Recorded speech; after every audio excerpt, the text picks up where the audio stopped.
Hi guys, कैसे हैं? आशा करते हैं कि इस लॉकडाउन में घर पे होंगे, सुरक्षित होंगे, स्वस्थ होंगे और ऑनलाइन माध्यम से पढ़ाई कर रहे होंगे। प्रिय विद्यार्थियों, मैं संदीप सिंह, प्रवक्ता भौतिक विज्ञान जेपीआईसी के ऑनलाइन क्लास में आपका स्वागत करते हैं।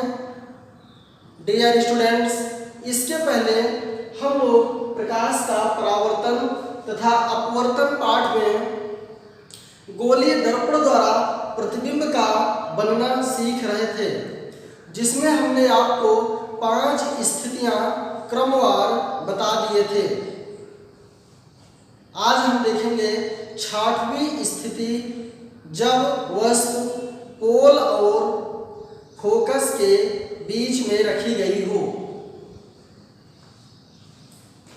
देखिए बेटे, 6ठी केस, जब वस्तु दर्पण के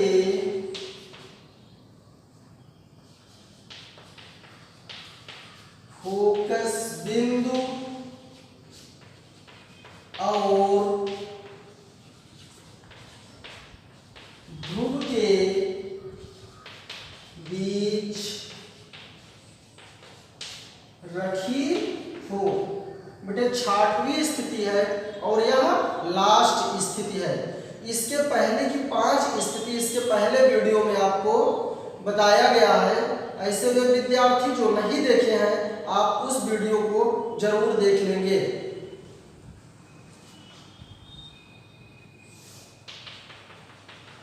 बेटे ये अवतल दर्पण हो गया, ये पोल है, ये एफ है और ये सी है। बेटे पहली स्थिति जब वस्तु अनंत पर हो। दूसरी स्थिति जब वस्तु सी और अनंत के बीच में हो, अर्थात सी से परे हो। तीसरी स्थिति जब सी पर हो। चौथी स्थिति सी और एफ के बीच में हो। 5वीं स्थिति जब वस्तु एफ पर हो।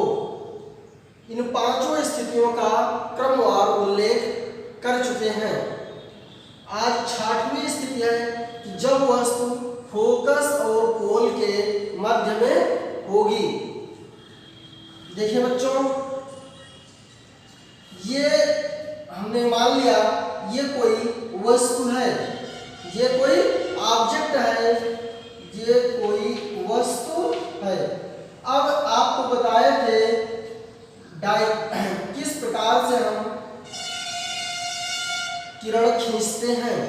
जो किरण मुख्य अक्ष के समांतर आती है वह प्रकाश के परावर्तन के पश्चात फोकस बिंदु से होकर के जाती है। ये मुख्य अक्ष के समांतर आई तो कहां से गई? फोकस बिंदु से होकर के गई। बेटे दूसरी स्थिति यह होगी कि जो सी से होके जाती है वह अपने ही रास्ते पर, ये देखिए, जाने का हुआ और ये आने का। देखिए बेटे, अब ये पुनः आप ये देखें, सी से होकर के आ रहा है। जब ये सी से होकर के आ रहा है, आप ये देखें यहाँ पर दूरी कम है, यहाँ पर दूरी ज्यादा है, दूरी और बढ़ती जा रही है।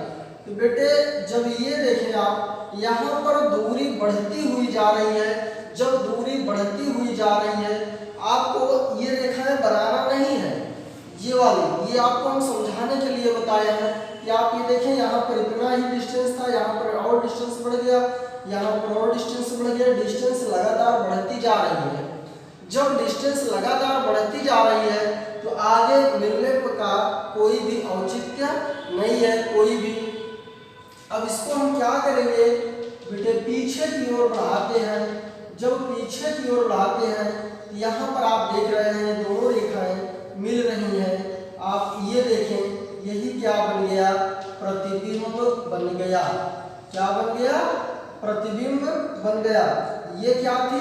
वस्तु थी। वस्तु से प्रतिबिंब बहुत बड़ा बना है। वस्तु से प्रतिबिंब कैसा बना है? बहुत बड़ा बना है। आपको चार स्थितियां, आपको चार बातें प्रतिबिंब के बारे में बताना होता है। पहली बात, प्रतिबिंब कहाँ पर बना है? दर्पण से पीछे, दर्पण से पीछे। बेटे अभी तक जो 5 केस थी, उस 5 केस में दर्पण के सामने प्रतिबिंब बनता था।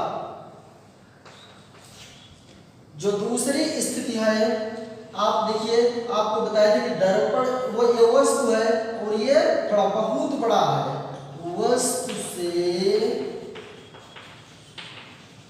प्रतिबिंब क्या है? बहुत बड़ा है। बेटे तीसरी स्थिति आपको बताए थे, अगर दर्पण के सामने होता है प्रतिबिंब तो वास्तविक होता है, और दर्पण के पीछे बनता है तो आभासी होता है। तो ये कैसा है? आभासी है। चौथी स्थिति आपको बताए थे, आप ये देखिए, ये वस्तु है, यही तो ये वस्तु है और ये प्रतिबिंब है, दोनों का डायरेक्शन एक ही तरफ है, अर्थात क्या है? सीधा है। क्या है? सीधा है। ये चार बातें हम लोगों ने देखा। बेटे अब 6 केसें इसमें थी अवतल दर्पण में, पूरी केस आपको बता दी गई है। यदि किसी भी केस में यदि आपको समस्या होती है तो आप नीचे कमेंट कर देंगे, आपका हम निराकरण करने का प्रयास करेंगे। बेटे अगली हेडिंग हमारी होगी अब उत्तल दर्पण के द्वारा प्रतिबिंब का बनना। उत्तल दर्पण द्वारा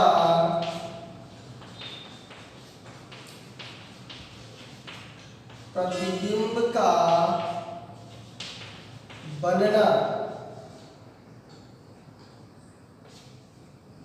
फॉर्मेशन ऑफ इमेज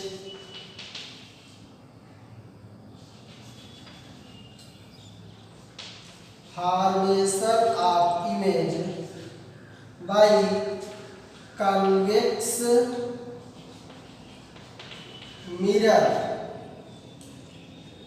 देखिए बेटे, यहाँ पर आप समझें, बहुत आसान आपको भाषा में बताएंगे। ये आपका पोल है, ये फोकस बिंदु है, ये आपका सी है। यहाँ पर बेटे सिर्फ 2 स्थितियां होती हैं। पहली स्थिति जब वस्तु अनंत पर होगा, इधर क्या होगा? वस्तु कहाँ होगा? अनंत पर होगा।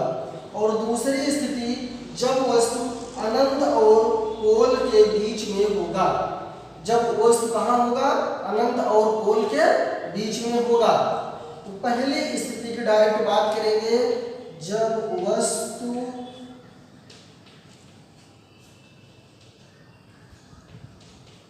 अनंत पर है।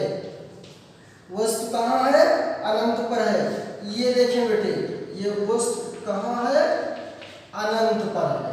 जब वस्तु अनंत पर है, आपको बताए थे, तो यहाँ पर क्या आएगी? प्रकाश की किरण मुख्य अक्ष के समांतर आएगी। जब प्रकाश की किरण मुख्य अक्ष के समांतर आएगी, यहाँ पॉलिश किया गया है, तो वह क्या होगा?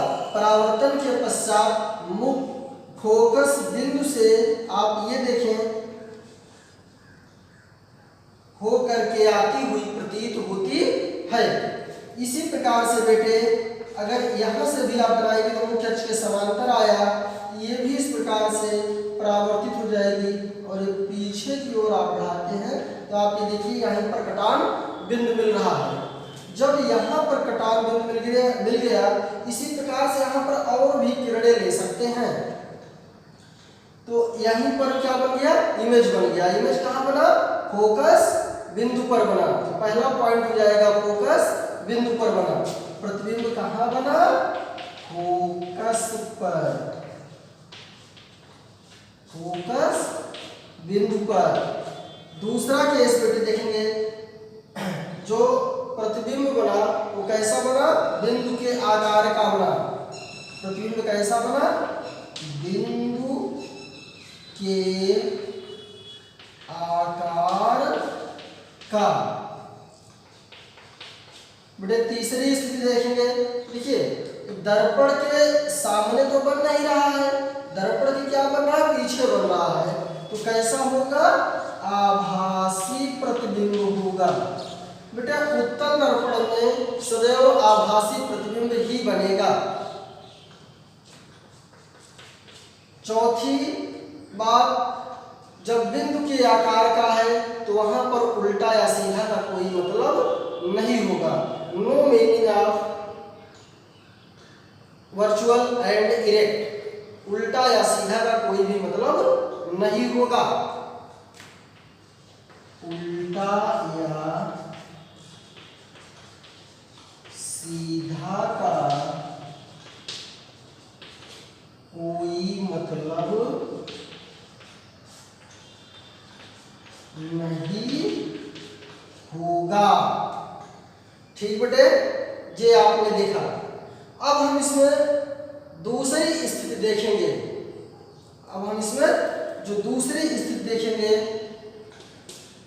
जब वस्तु अनंत और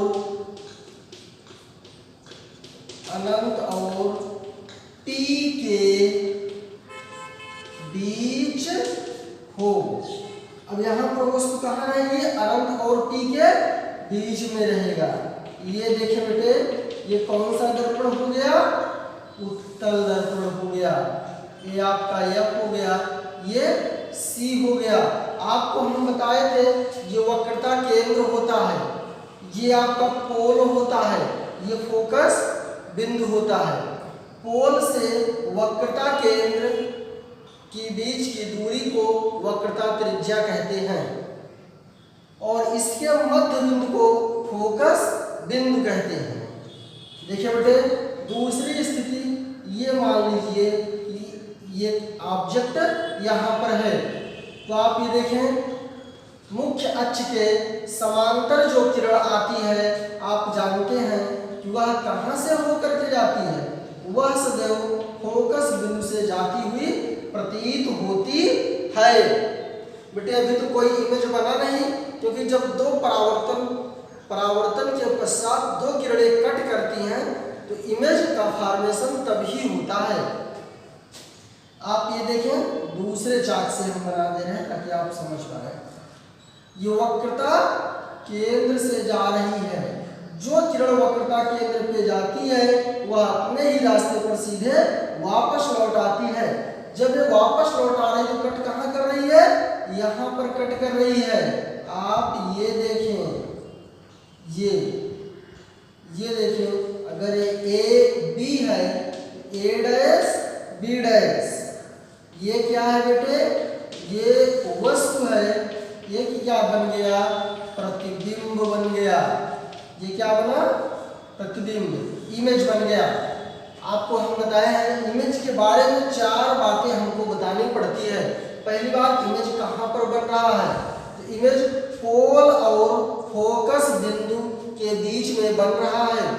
पोल और फोकस बिंदु के बीच में बन रहा है, यही बन रहा है ना बेटे। तो वस्तु प्रतिबिंब F एंड P के बीच बन रहा है। दूसरी स्थिति देखेंगे कि क्या है, वस्तु से छोटा है, वस्तु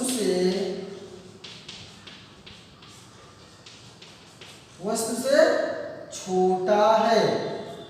तीसरी स्थिति, आप दर्पण के सामने तो बन नहीं रहा है, दर्पण के पीछे बन रहा है, तो कैसा बनेगा, आभासी बनेगा। और आपका चौथी स्थिति जो होगी वो उल्टा है कि सीधा है। आप ये देखें, ये वस्तु है और ये प्रतिबिंब है, दोनों एक ही प्रकार से बन रहे हैं, तो कैसे हो गया, ये सीधा है। ये कैसे है, सीधा है। कुछ बातें आपको हम यहाँ पर डिस्कस करेंगे। आप अवतल दर्पण में आपने देखा कि यहाँ पर 2 स्थिति होती है और दोनों में सिर्फ और सिर्फ आभासी प्रतिबिंब बनते हैं, जबकि अवतल दर्पण में 6 केस होती है, उसमें से 5 केस में आपने देखा कि वास्तविक प्रतिबिंब बनता है, और जो लास्ट केस होती थी 6वां केस, उसमें सीधा प्रतिबिंब कैसा बना है, उसमें आभासी और सीधा बना है। बेटे अभी हम नेक्स्ट स्लाइड में आवर्धन बताएंगे आपको।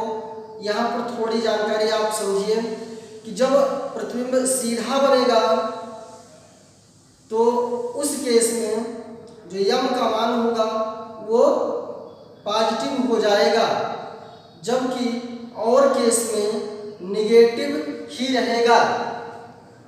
ओके बेटे,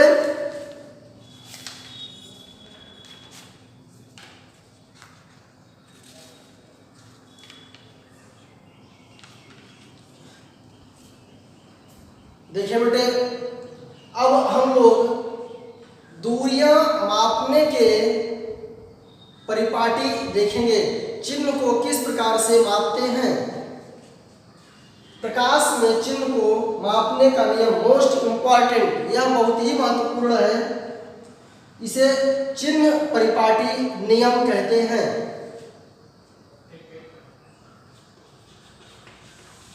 चिन्ह परिपाटी नियम, जो कि बहुत ही सरल तरीके से और क्रमबद्ध तरीके से आपको बताएंगे।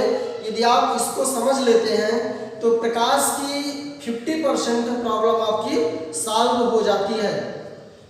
इसको हम लोग कोऑर्डिनेट अक्ष एक्सिस के द्वारा समझेंगे। पहले हम अक्ष को समझते हैं। ये देखिए बेटे, ये x अक्ष है और ये y अक्ष है।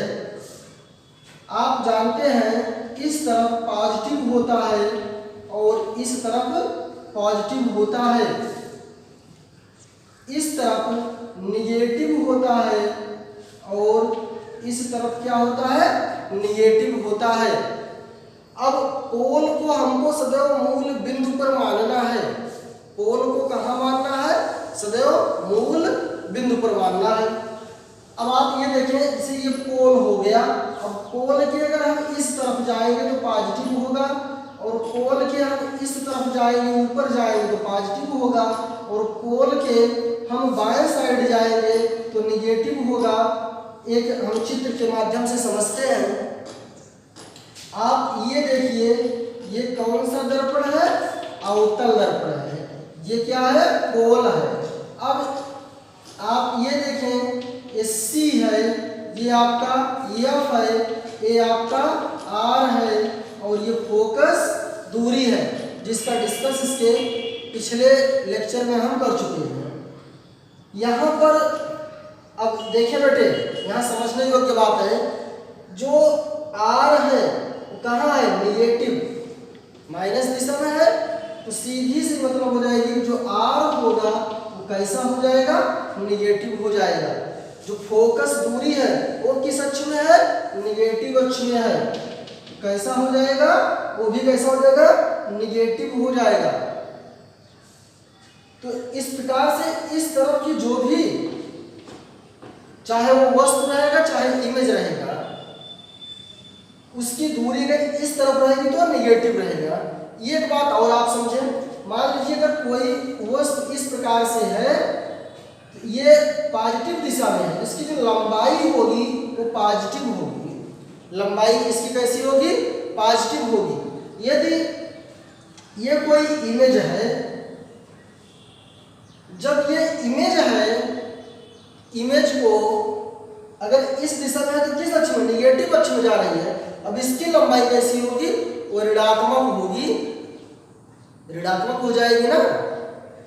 आप लोग एक प्रश्न का जवाब हमारे कमेंट सेक्शन में देंगे कि जब कोई वस्तु वक्रता केंद्र पर रखी हो तो उसका प्रतिबिंब कहाँ पर बनेगा और किस प्रकार से बनेगा। सभी विद्यार्थी इसका उत्तर कमेंट सेक्शन में देंगे। प्रिय विद्यार्थियों, ये चिन्ह परिपाटी नियम हम लोगों ने सीखा। यहाँ से हम लोगों ने ये देखा कि जो अवतल दर्पण है उसकी फोकस दूरी निगेटिव होती है और वक्रता त्रिज्या भी क्या होती है, निगेटिव होती है। देखिए बेटे, ये उत्तल दर्पण है। ये कैसा है? उत्तल दर्पण। उत्तल दर्पण, अब हम यहाँ पर भी बिल्कुल वही नियम अप्लाई करेंगे जो आपको इससे पहले हम बताए हैं। यहाँ पर क्या बैठा देंगे? अक्ष बैठा देंगे, एक्सिस। ये एक्स है और ये वाई है। इसका ये सी है और ये एफ, ये फोकस दूरी है और ये वक्रता त्रिज्या है। देखिए बेटे, यहाँ पर फोकस दूरी किधर जा रही है? ये देखिए, ये पॉजिटिव है, ये आपका निगेटिव है। तो फोकस दूरी किस अक्ष में है? पॉजिटिव अक्ष में है ना। समझ में आया बेटे? पॉजिटिव अक्ष में है ना। तो एफ का मान कैसा हो जाएगा? पॉजिटिव हो जाएगा। एफ का मान कैसा हो जाएगा? पॉजिटिव हो जाएगा। देखिए बेटे, यहाँ पर आर का मान भी किस अक्ष में है? पॉजिटिव, सॉरी यहाँ पॉजिटिव रहेगा। एफ कैसा हो जाएगा? पॉजिटिव हो जाएगा। आर भी कैसा रहेगा? पॉजिटिव रहेगा। तो एक बात बिल्कुल बच्चों याद रखिएगा, अवतल दर्पण की फोकस दूरी ऋणात्मक होती है, जबकि उत्तल दर्पण की फोकस दूरी धनात्मक होती है। प्रकाश की किरण सदैव हम बाएं तरफ से ही गिराते हैं। प्रकाश की किरण हम सदैव बाएं तरफ से ही गिराते हैं। इसलिए बेटे, जो U होगा, U का मान दोनों केस में निगेटिव ही होता है, चाहे वो अवतल हो और चाहे वो उत्तल हो। चाहे वो अवतल हो चाहे वो उत्तल हो। इस बात को आप लोग बिल्कुल याद रखेंगे। अब बेटे, इस बार नए पाठ्यक्रम में दर्पण, चाहे अवतल दर्पण हो चाहे उत्तल दर्पण हो, इनके सूत्र के निगमन को आपके सिलेबस से हटा दिया गया है। तो सिर्फ हम लोग सूत्र का अध्ययन करेंगे।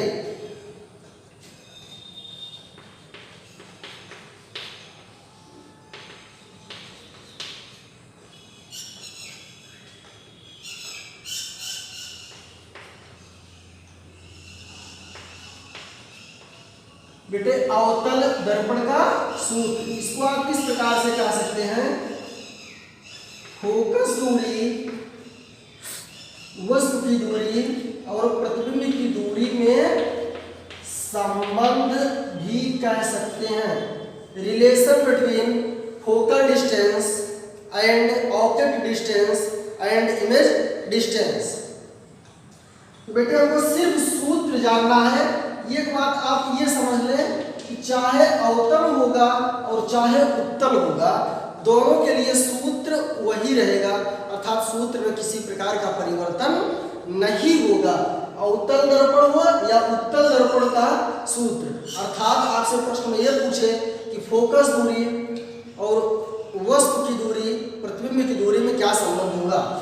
देखिए बेटे, 1/F बराबर 1/B प्लस 1/U होगा। अब यहाँ पर हम ये चर्चा करेंगे आपसे कि F क्या है, V क्या है, U क्या है। आप ये देखें,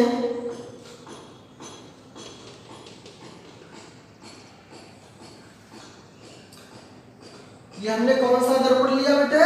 अवतल दर्पण। इसे कनकेव मिरर कहते हैं। ये आपका P हो गया, ये आपका F हो गया, ये आपका C हो गया। आपको हमें केस बताए थे, उसी केस को ले रहे हैं जब वस्तु अनंत और C के बीच में होगा। बेटे, आप लोग डरिएगा मत, कोरोना नहीं होगा आपको, ठीक।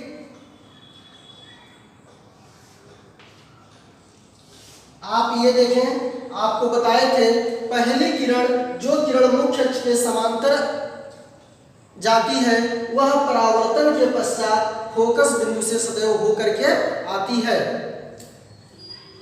बेटे, अभी यहाँ पर कोई इमेज तो बना नहीं। फॉर्मेशन ऑफ इमेज तब होता है जब परावर्तन के पश्चात दो किरणें कट करती हैं। आप ये देखें बेटे, बताए थे आपको, जब कोई प्रकाश की किरण वक्रता केंद्र से होकर के जाती है तो अपने ही रास्ते पर पुनः वापस लौट आती है। यहाँ पर हम ये देख रहे हैं, यहाँ पर दोनों परावर्तन के पश्चात कट कर रही हैं, यही क्या बन गया बेटे? इमेज। ये क्या है? वस्तु। वस्तु को बेटे ऑब्जेक्ट कहते हैं और प्रतिबिंब को इमेज कहते हैं। ये क्या बन गया? इमेज बन गया। बेटे एक बात बिल्कुल इसको आप कंठस्थ कर लीजिएगा, दर्पण में दूरी को नापने के लिए सदैव हम पोल से ही नापते हैं। कहाँ से नापते हैं? पोल से नापते हैं। देखिए बेटे ये पोल है और ये यफ है। पोल और यफ के बीच की दूरी को क्या कहते हैं? यफ, जिससे आप पूर्व परिचित हैं। देखिए बेटे ये पोल है और ये वस्तु है, इसकी दूरी क्या है? u। आप ये देखें यहाँ पर क्या है बेटे? ये वस्तु है, सॉरी ये प्रतिबिंब है। ये देखिए बेटे ये एफ वी यू, ये तीनों उम्मीद करते हैं कि आपको बिल्कुल पूर्ण रूप से स्पष्ट हुआ होगा। देखिए बेटे यहाँ पर जो u है वो वस्तु की दूरी है, v प्रतिबिंब की दूरी है, f फोकस बिंदु है। हम प्रश्नों को सॉल्व करने के लिए जो आपको चिन्ह परिपाटी बताई गई है इसका आप विशेष ध्यान देंगे। इसी चिन्ह परिपाटी के नियम से ही हम प्रश्न को लगाते हैं। एक उदाहरण से आपको स्पष्ट करना चाहेंगे।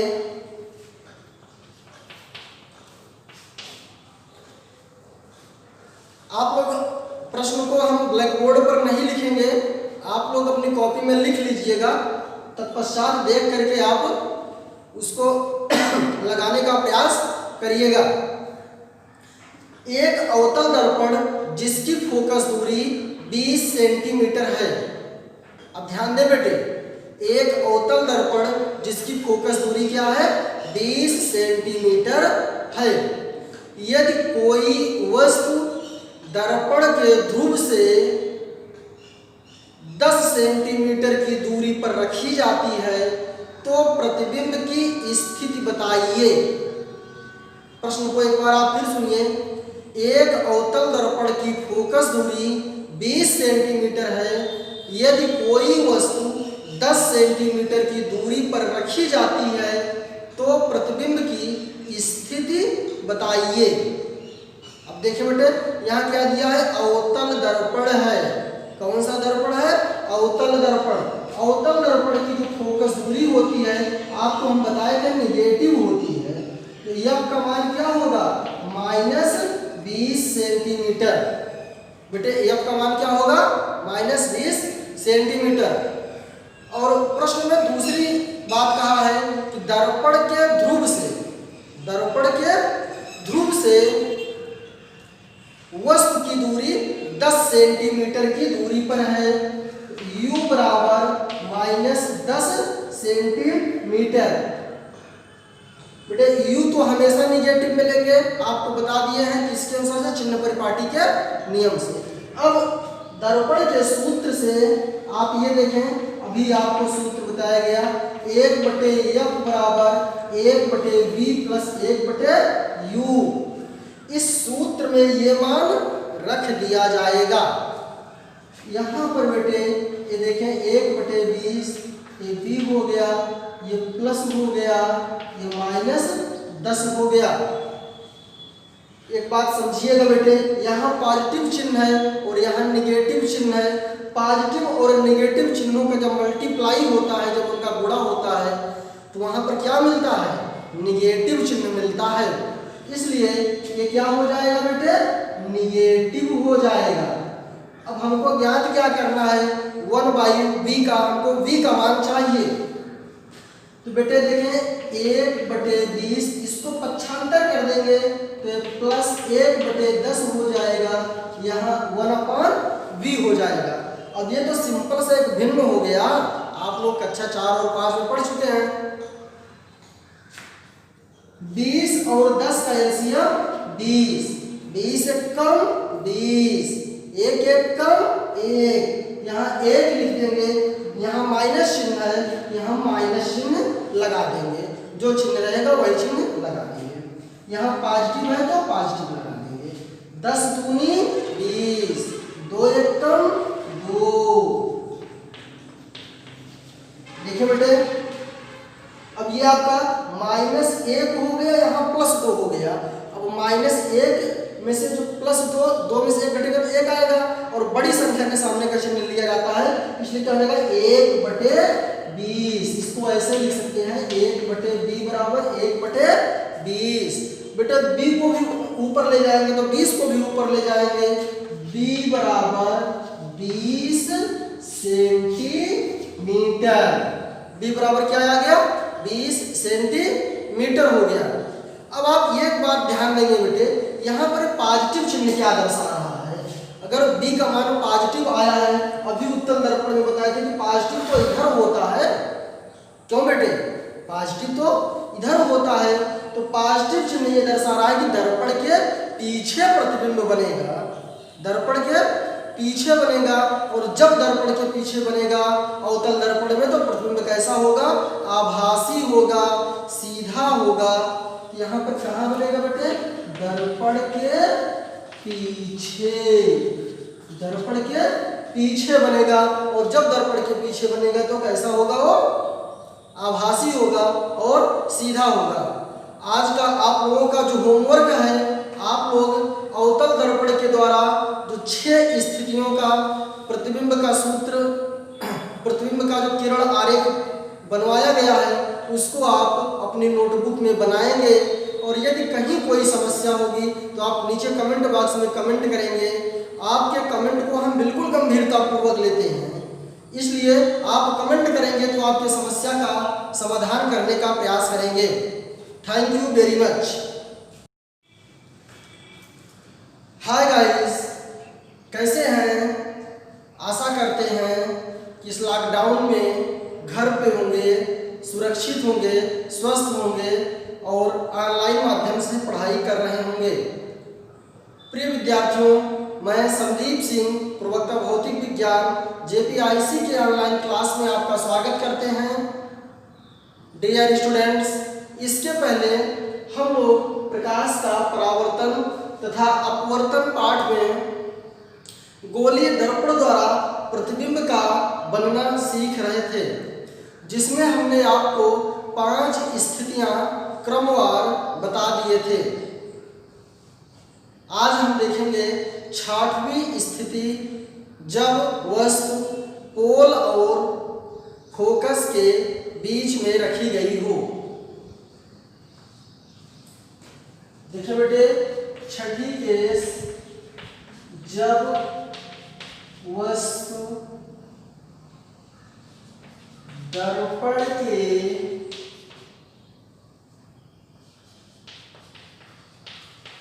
फोकस बिंदु और ध्रुव के बीच रखी हो। बेटे 6वीं स्थिति है और यह लास्ट स्थिति है। इसके पहले की 5 स्थिति इसके पहले वीडियो में आपको बताया गया है। ऐसे वे विद्यार्थी जो नहीं देखे हैं, आप उस वीडियो को जरूर देख लेंगे।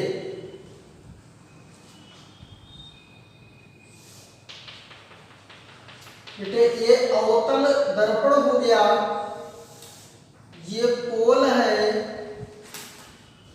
ये EF है और ये C है।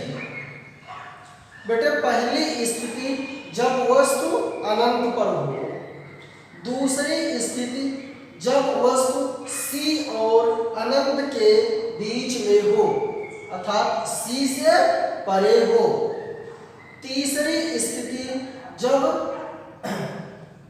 C पर हो, चौथी स्थिति C और F के बीच में हो, पांचवी स्थिति जब वस्तु F पर हो। इन 5 स्थितियों का क्रमवार उल्लेख कर चुके हैं। आज 6वीं स्थिति है कि जब वस्तु फोकस और पोल के मध्य में होगी। देखिए बच्चों, ये हमने मान लिया ये कोई वस्तु है, ये कोई ऑब्जेक्ट है, ये कोई वस्तु है। अब आपको बताए थे किस प्रकार से हम किरण खींचते हैं। जो किरण मुख्य अक्ष के समांतर आती है वह प्रकाश के परावर्तन के पश्चात फोकस बिंदु से होकर के जाती है। ये मुख्य अक्ष के समांतर आई तो कहां से गई? फोकस बिंदु से होकर के गई। बेटे दूसरी स्थिति यह होगी कि जो C से होके जाती है वह अपने ही रास्ते पर, ये देखिए जाने का हुआ और ये आने का। देखिए बेटे अब ये पुनः आप ये देखें C से होकर के आ रहा है। जब ये C से होकर के आ रहा है, आप ये देखें यहाँ पर दूरी कम है, यहाँ पर दूरी ज्यादा है, दूरी और बढ़ती जा रही है।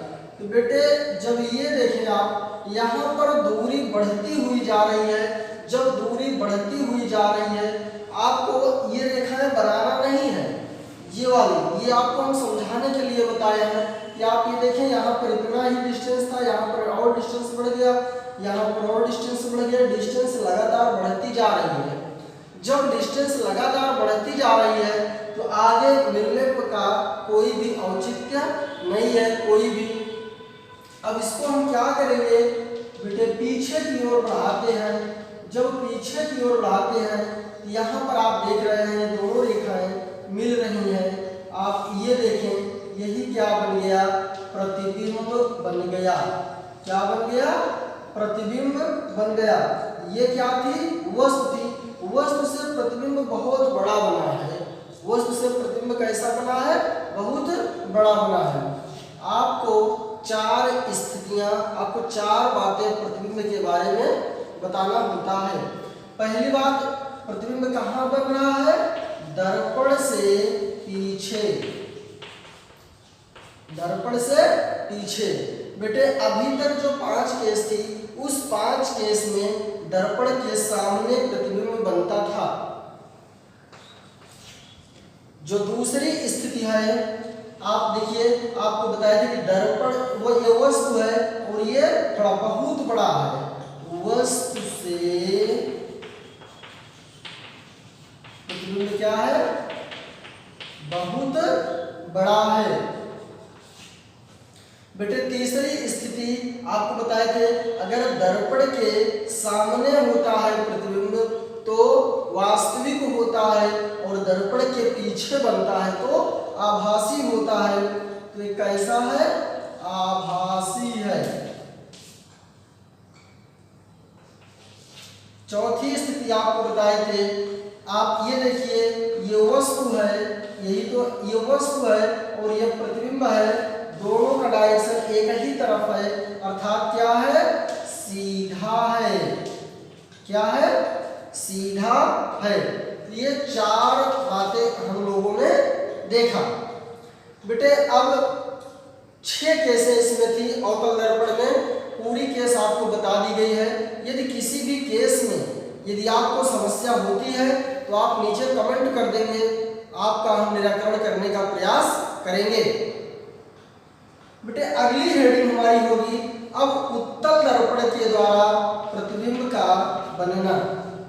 उत्तल दर्पण द्वारा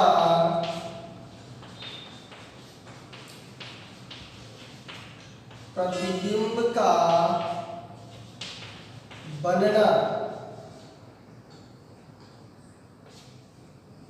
फॉर्मेशन ऑफ इमेज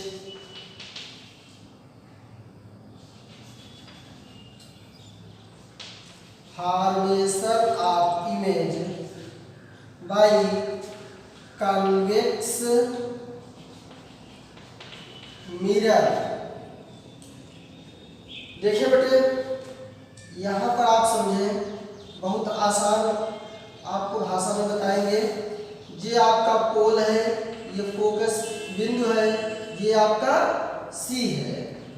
यहाँ पर बेटे सिर्फ 2 स्थितियां होती हैं। पहली स्थिति जब वस्तु अनंत पर होगा, इधर क्या होगा, वस्तु कहाँ होगा, अनंत पर होगा।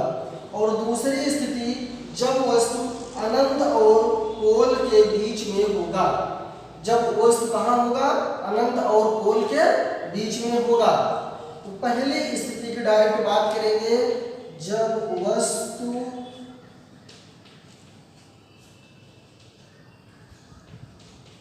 अनंत पर है, वस्तु कहाँ है, अनंत पर है। ये देखें बेटे, ये वस्तु कहाँ है, अनंत पर है। जब वस्तु अनंत पर है, आपको बताए थे, तो यहाँ पर क्या आएगी, प्रकाश की किरण मुख्य अक्ष के समांतर आएगी। जब प्रकाश की किरण मुख्य अक्ष के समांतर आएगी, यहाँ पालिश किया गया है, तो वह क्या होगा, परावर्तन के पश्चात मुख्य फोकस बिंदु से आप ये देखें हो करके आती हुई प्रतीत होती है। इसी प्रकार से बेटे अगर यहाँ से भी आप बनाएंगे तो मुख्य अक्ष के समांतर आया, ये भी इस प्रकार से परावर्तित हो जाएगी। और ये पीछे की ओर आप बढ़ाते हैं तो आप ये देखिए यहाँ पर कटान बिंदु मिल रहा है। जब यहाँ पर कटान बिंदु मिल गया, इसी प्रकार से यहाँ पर और भी किरणें ले सकते हैं। तो यहीं पर क्या बन गया, इमेज बन गया। इमेज कहाँ बना, फोकस बिंदु पर बना। तो पहला पॉइंट हो जाएगा फोकस बिंदु पर बना। प्रतिबिंब कहाँ बना, फोकस पर, फोकस बिंदु पर। दूसरा केस बेटे देखेंगे, जो प्रतिबिंब बना वो कैसा बना, बिंदु के आकार का बना। प्रतिबिंब कैसा बना, बिंदु के आकार का। बेटे तीसरी स्थिति देखेंगे, देखिए दर्पण के सामने तो बन नहीं रहा है, दर्पण की क्या बन रहा है, पीछे बन रहा है। तो कैसा होगा, आभासी प्रतिबिंब होगा। बेटा उत्तल दर्पण में सदैव आभासी प्रतिबिंब ही बनेगा। चौथी बात, जब बिंदु के आकार का है तो वहां पर उल्टा या सीधा का कोई मतलब नहीं होगा। No meaning of virtual and erect, उल्टा या सीधा का कोई भी मतलब नहीं होगा। उल्टा या सीधा का कोई मतलब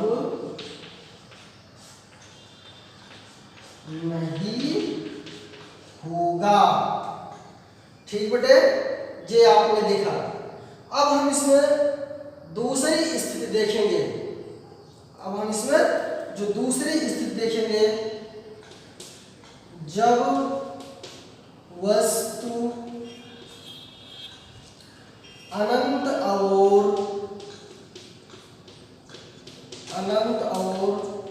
टी के बीच हो। अब यहाँ पर वस्तु कहाँ रहेगी, अनंत और टी के बीच में रहेगा।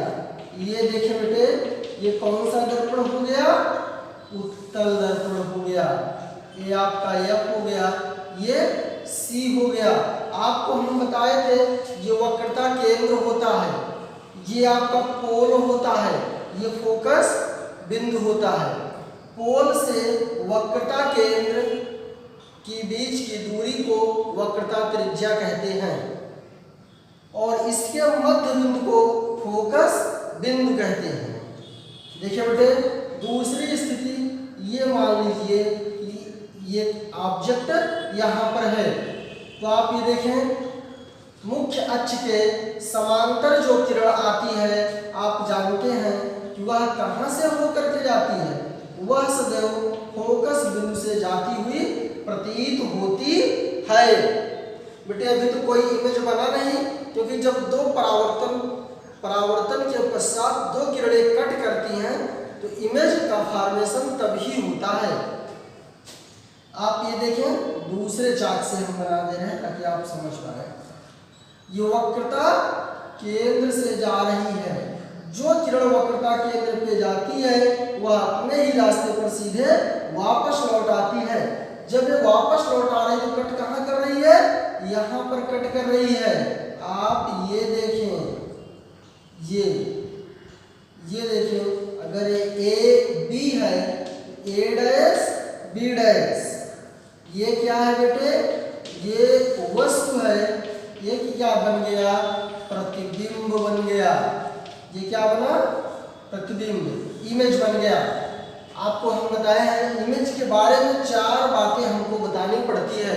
पहली बात, इमेज कहाँ पर बन रहा है, तो इमेज पोल और फोकस बिंदु के बीच में बन रहा है। पोल और फोकस बिंदु के बीच में बन रहा है, यही बन रहा है ना बेटे। तो वस्तु प्रतिबिंब F एंड P के बीच बन रहा है। दूसरी स्थिति देखेंगे कि क्या है, वस्तु से छोटा है, वस्तु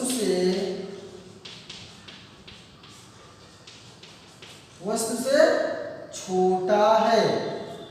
तीसरी स्थिति, आप दर्पण के सामने तो बन नहीं रहा है, दर्पण के पीछे बन रहा है, तो कैसा बनेगा, आभासी बनेगा।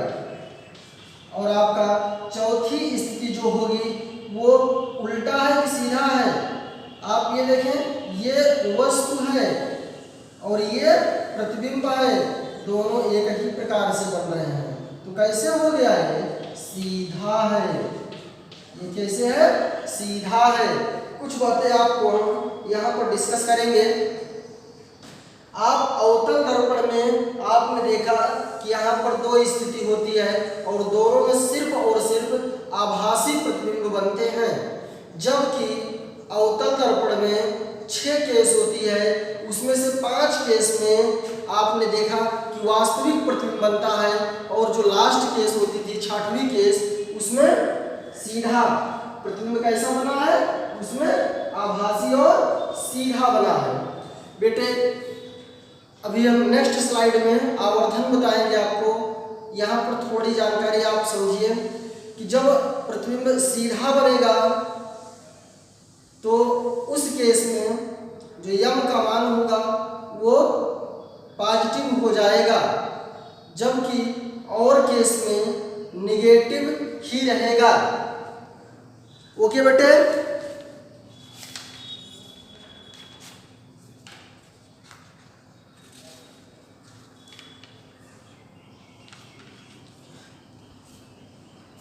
देखिए बेटे, अब हम लोग दूरियां मापने के परिपाटी देखेंगे, चिन्ह को किस प्रकार से मापते हैं।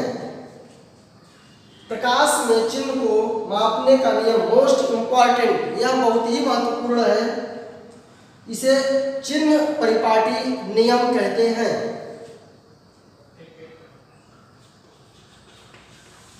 चिन्ह परिपाटी नियम, जो कि बहुत ही सरल तरीके से और क्रमबद्ध तरीके से आपको बताएंगे।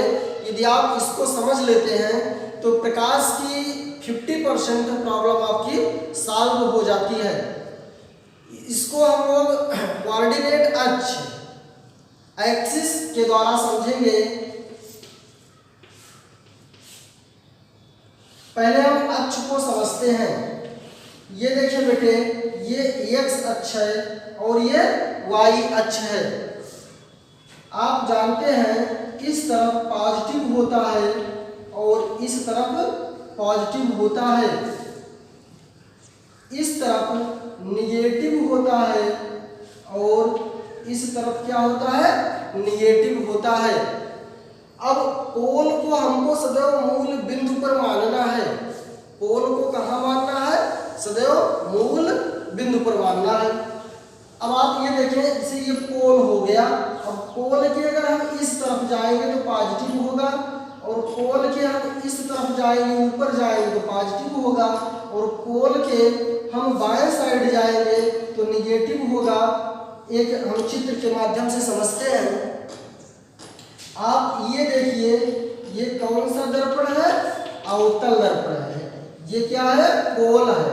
अब आप ये देखें, ये C है, ये आपका F है, ये आपका R है और ये फोकस दूरी है, जिसका डिस्कस इसके पिछले लेक्चर में हम कर चुके हैं। यहाँ पर अब देखिए बेटे, यहाँ समझने योग्य बात है, जो R है वो कहाँ है? निगेटिव माइनस दिशा में है, तो सीधी सी मतलब हो जाएगी जो R होगा वो कैसा हो जाएगा? निगेटिव हो जाएगा। जो फोकस दूरी है वो किस अक्ष में है? निगेटिव अक्ष में है। कैसा हो जाएगा? वो भी कैसा हो जाएगा? निगेटिव हो जाएगा। तो इस प्रकार से इस तरफ की जो भी, चाहे वो वस्तु रहेगा चाहे इमेज रहेगा, उसकी दूरी अगर इस तरफ रहेगी तो निगेटिव रहेगा।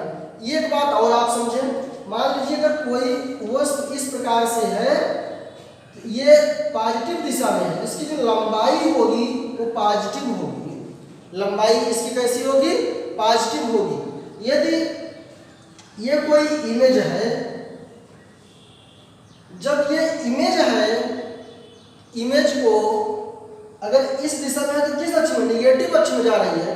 अब इसकी लंबाई कैसी होगी? वो ऋणात्मक होगी, ऋणात्मक हो जाएगी ना।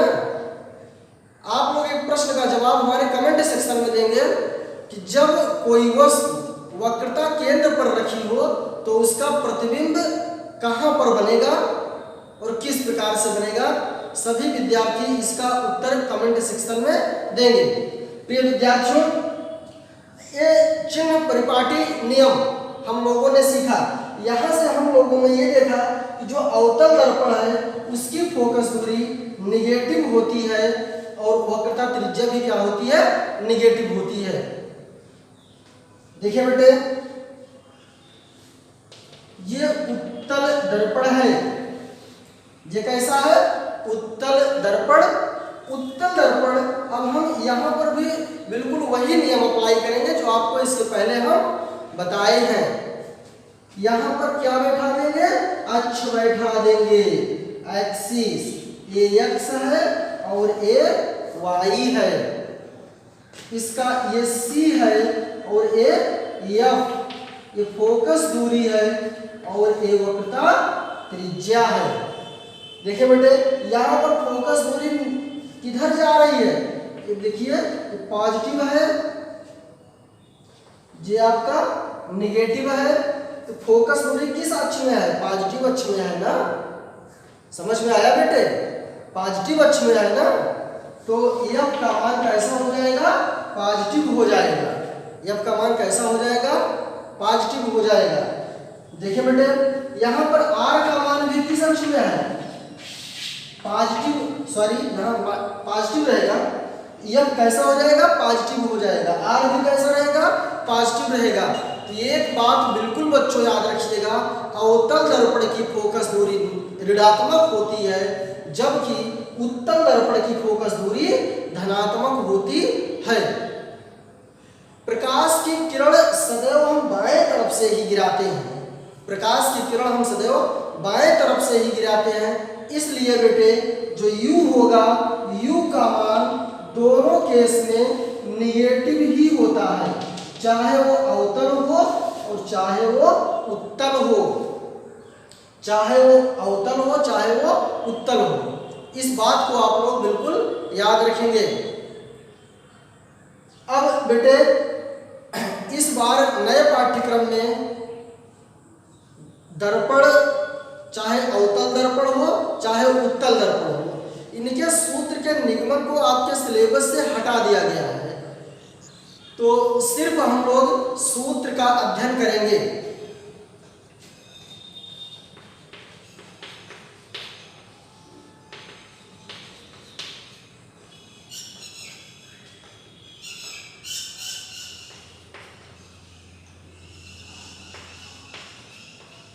बेटे, अवतल दर्पण का सूत्र, इसको आप किस प्रकार से कह सकते हैं?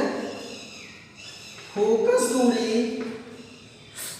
वस्तु की दूरी और प्रतिबिंब की दूरी में संबंध भी कह सकते हैं। Relation between focal distance and object distance and image distance. तो बेटे हमको सिर्फ सूत्र जानना है। एक बात आप ये समझ लें कि चाहे अवतल होगा और चाहे उत्तल होगा, दोनों के लिए सूत्र वही रहेगा, अर्थात सूत्र में किसी प्रकार का परिवर्तन नहीं होगा।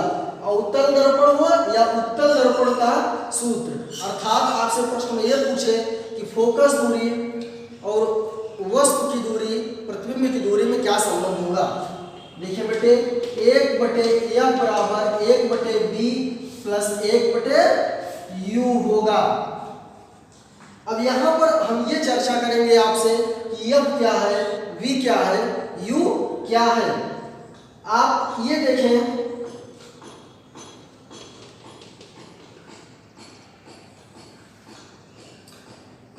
ये हमने कौन सा दर्पण लिया बेटे, अवतल दर्पण। इसे कनकेव मिरर कहते हैं। ये आपका P हो गया, ये आपका F हो गया, ये आपका C हो गया। आपको हमें केस बताए थे, उसी केस को ले रहे हैं जब वस्तु अनंत और C के बीच में होगा। बेटे आप लोग डरिएगा मत, कोरोना नहीं होगा आपको, ठीक।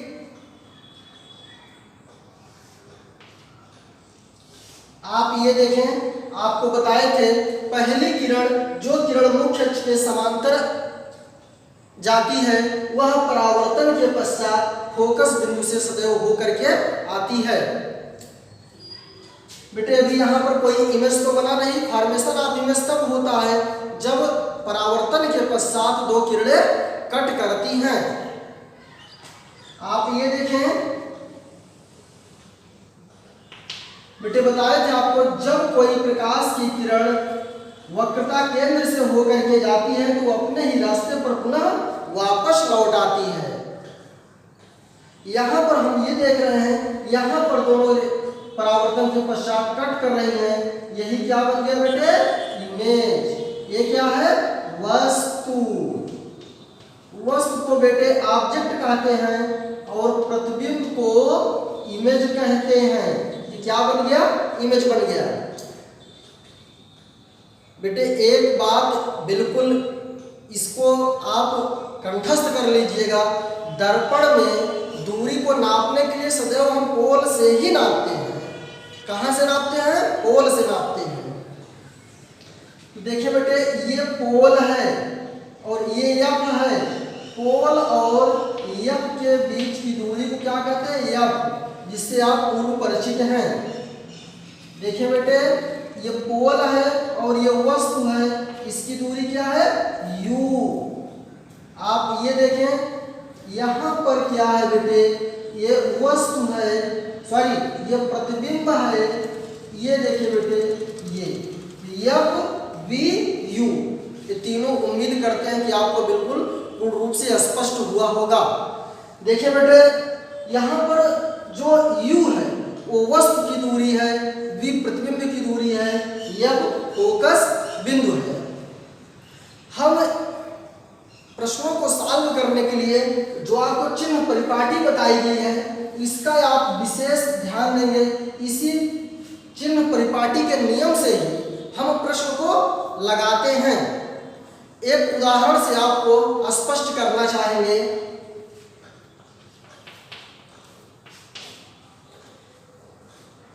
आप लोग प्रश्न को हम ब्लैक बोर्ड पर नहीं लिखेंगे, आप लोग अपनी कॉपी में लिख लीजिएगा, तत्पश्चात देख करके आप उसको लगाने का प्रयास करिएगा।